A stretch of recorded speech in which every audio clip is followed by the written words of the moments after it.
सोचिए, दुनिया में ऐसी भी जगह हैं जहां एक बच्चे के लिए स्कूल की किताब से पहले पानी जरूरी होता है, जहां सुबह उठते ही सवाल होता है आज खाने को क्या मिलेगा, और जहां कुछ परिवार छोटे से घर में पूरी जिंदगी गुजार देते हैं।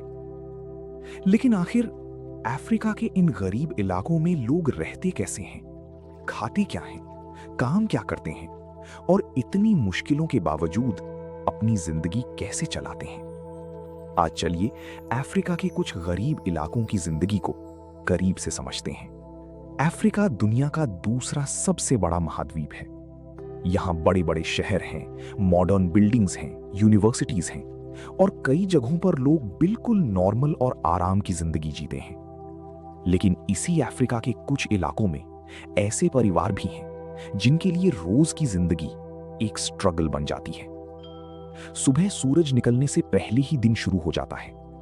कुछ लोग पानी का इंतजाम करने निकलते हैं, कुछ लोग काम की तलाश में घर से बाहर जाते हैं और कुछ लोग अपने छोटे से खेत की तरफ चले जाते हैं। कई गरीब इलाकों में लोगों की जिंदगी खेती और लोकल काम पर निर्भर होती है। कोई मक्का उगाता है, कोई बीन्स, कोई सब्जियां, और जो फसल बचती है उसे लोकल बाजार में बेचकर घर का खर्चा चलाया जाता है।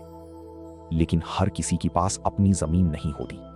बहुत से लोग रोज की मजदूरी करते हैं। जिस दिन काम मिल गया उस दिन घर में खाना आ गया, और जिस दिन काम नहीं मिला उस दिन पूरे परिवार को कम में गुजारा करना पड़ सकता है। घर भी अक्सर बहुत साधारण होते हैं। कुछ जगहों पर घर मिट्टी, लकड़ी या लोकल मटेरियल से बनाए जाते हैं। घर के अंदर जरूरी सामान भी बहुत कम होता है।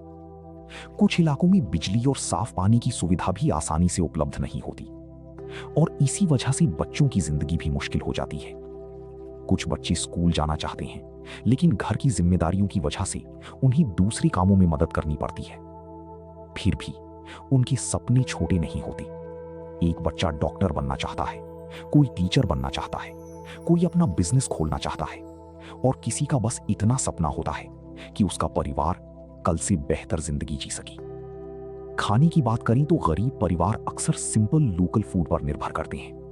अनाज, बीन्स, सब्जियां और दूसरे लोकल फूड्स उनकी डेली डाइट का हिस्सा हो सकते हैं। जहां रिसोर्सेस कम होते हैं वहां खाने की हर चीज की वैल्यू बहुत ज्यादा होती है।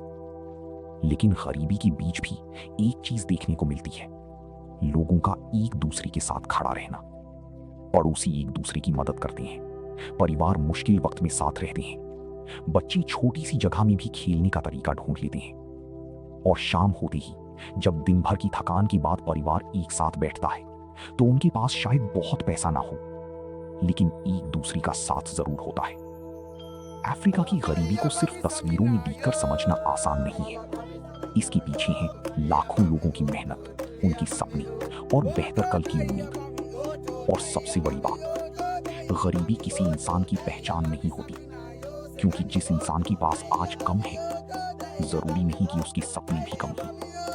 हर सुबह उनके लिए एक नई शुरुआत होती है, एक नया दिन, एक नई मेहनत और एक उम्मीद कि शायद कल की जिंदगी आज से थोड़ी बेहतर होगी।